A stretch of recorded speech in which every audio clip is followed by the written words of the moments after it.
today we have Professor Vijay Bhaskar Mahisetti, a Wharton Fellow and also a distinguished professor in the field of finance. He has won several awards and recognition for his research as well as for his teaching. Sir, thanks a lot for joining us. My pleasure.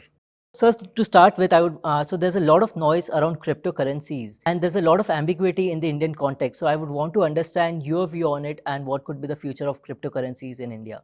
You talk about cryptocurrencies, there are two parts. Yeah. One is the issuance of cryptocurrency, and the second part is the trading of cryptocurrency. Issuance of cryptocurrency is mainly for some innovations in the space of blockchain. You call them as initial coin offerings. Whereas in the case of trading, that's mainly more on speculation on how these products would be used in the future by the businesses. Right. So when you come to the issuances, that's a very good thing because that will enhance innovation in markets, and you have to encourage them. Doesn't have matter it's India or elsewhere. But the issue there is that if you look at the historical data of all the issuances, more than 90% of the issuance have failed to come out with a viable product. So if the same thing applies to India, it's a huge uproar in the markets. Let's take a parallel to IPO markets. If 90% of the IPOs fail, then that would be a huge issue in India, right? So I think that hence the regulators very wary about all these new technologies and how they would impact the investors' welfare. But in principle, I think one should encourage issuances of cryptocurrencies. But when it comes to the trading part of cryptocurrencies, I think that is highly speculative because it's very difficult to value them. Right. And based on our own past experience, speculation is really very high in India. So if you allow cryptocurrencies, that can as well lead to a lot of investor loss. Okay. So the government stance right now, whether to have cryptocurrencies as an investment vehicle it makes sense. So I think we have to wait and watch for the time being. Okay, that's interesting, sir. So how do you feel about cryptocurrency as a medium of exchange? For that to happen, first the cryptocurrency should establish itself as a viable currency. Given the level of maturity we have on the Indian market, if you allow cryptocurrencies not centralized in the sense that if they're decentralized, then I think we do not have enough regulatory power to monitor how they're being used.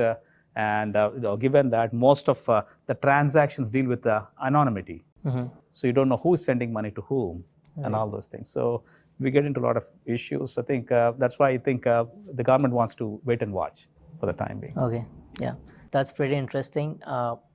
So, sir, as a few of us at Masters EN know that you are working on another fintech startup alongside your teaching. So it would be really exciting if you could tell us more about what the fintech startup is about. Right. So this is a startup based on a blockchain platform. So one of the major issues in India is financial inclusion. Right. So government is taking a lot of steps to improve financial inclusion. Still, I think a lot of people at the bottom end of the pyramid do not have access to finance.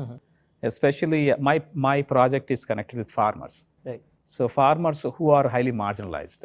So these people have very less access to finance because they do not have any collateral. Right. Now, how can you ensure that a lending company or a bank go forward and lend to these marginalized farmers without any huge cost of verification? So banks charge very high rates of interest, or they do not finance people who do not have any collateral and do not have a continuous defined future cash flows.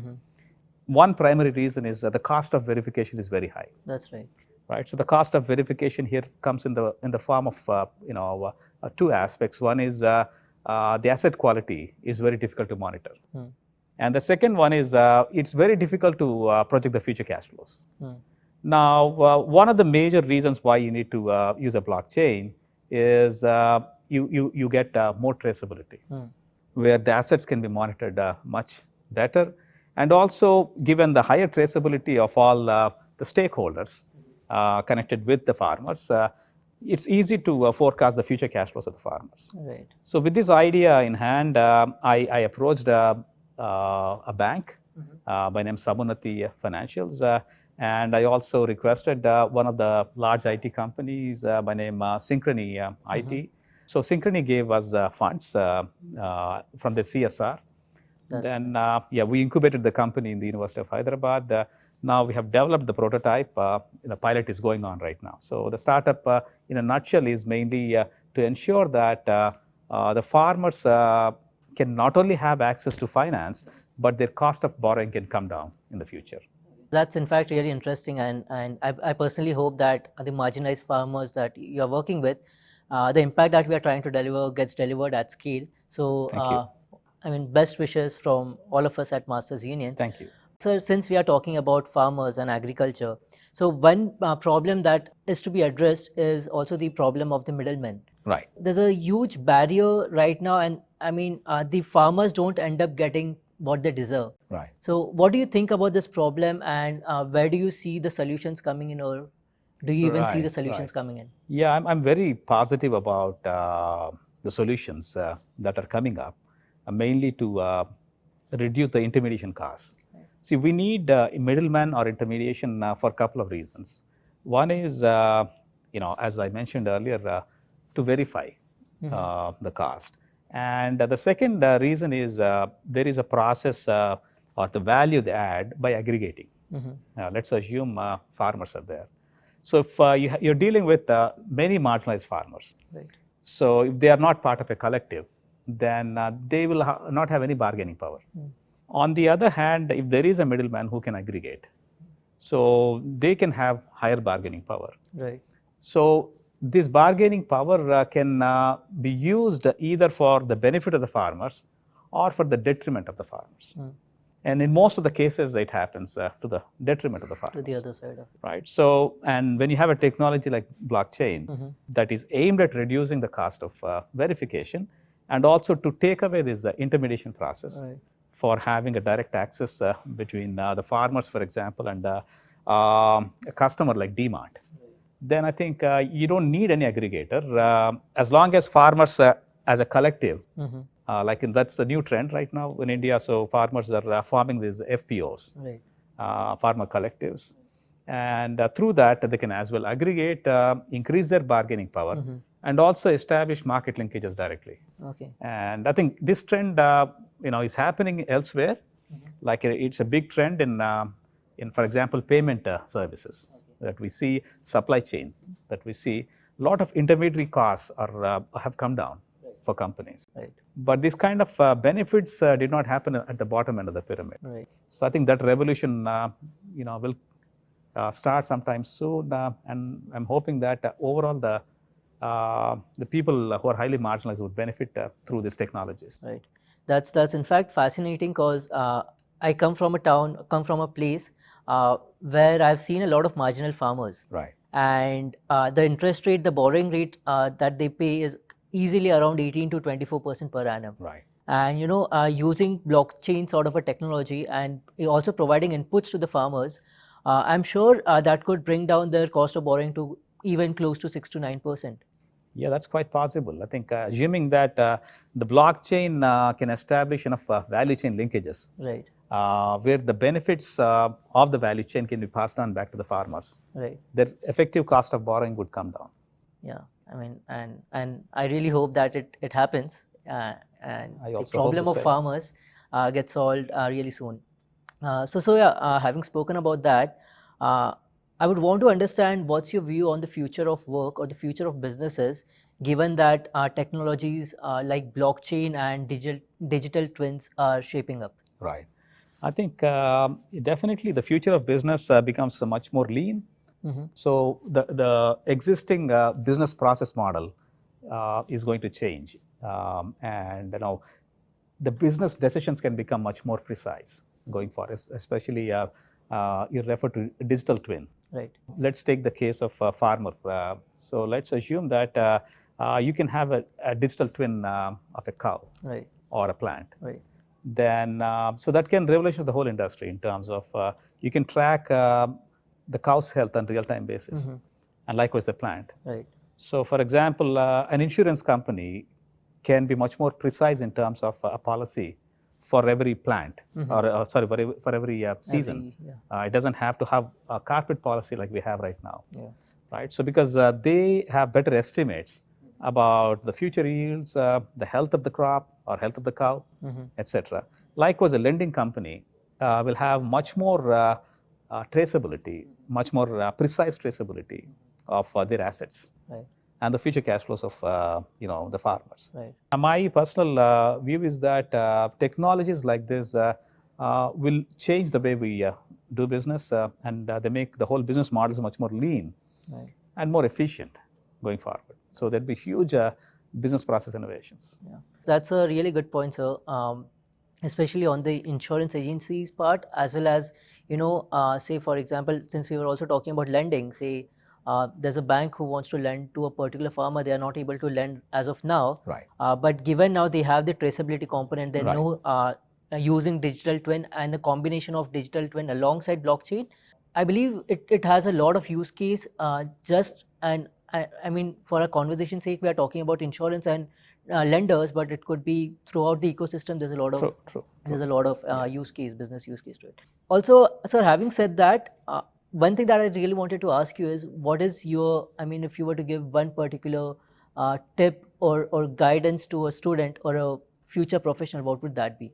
It's important that we have to keep adapting to whatever is happening, whatever is driving the whole economic growth, like technology is a big factor there. And for all these things, as a student, the most important thing is we should have open mind. And we should see the application of technology much more clearly. And I think that's the most important thing. I mean, definitely, I would try to do that as much as possible, and I'd be conscious about this fact that I'm having an open mind and I'm not restricting myself. Because I come from a finance background, and I always am taken aback when it comes to technology, because I haven't been exposed to technology so much. So completely makes sense that we should have an open mind, and this is something that I feel after coming to Masters Union, given that it's a technology-led business school. I'm getting exposed to a lot of technological aspects, and daily it's like I'm learning something new, and entering a new world in itself. So that definitely helps. Before we end, is there anything else that I should have asked and I haven't asked? I strongly suggest that you have to develop an ecosystem. Like, Masters Union, for example, is a great model for learning management, where it's integrated with technology. But see, for that, the major element is the diversity in the groups, because different people bring different ideas to the table. So most of these courses, if they have to become successful, which I think Masters Union is trying to ensure by bringing industry to the classroom, is to develop and enhance these linkages, and ensure that there is a culture and ecosystem that is going to develop over a period of time. See, most of the times, like entrepreneurship or adapting technology works if there is a very rich culture that is open to embrace all this technology. And one of the major limitations for many business schools in India is, I think, they're highly focused on management, the strategies, with less interaction with what's happening, the whole ecosystem. Right. I think so. It's very important for all the students here is to leverage on that. You have access to industry where you have one-to-one connection with the industry leaders. Right. I think you need to leverage on all those things, and then ensure that you imbibe that culture and enhance your learning. Thanks a lot for your time, and thanks my a lot pleasure, and good luck for all the insights that you have given us. And I'm sure, the ones that we'll learn in the class, every day there's something new that we're learning from you, and I look forward to it. And I'm looking forward to your blockchain class. Sure. Where maybe there's some another big idea that comes out of Masters Union. Yeah, hope so. Yeah. Thanks a lot, sir. Thank you. Thanks.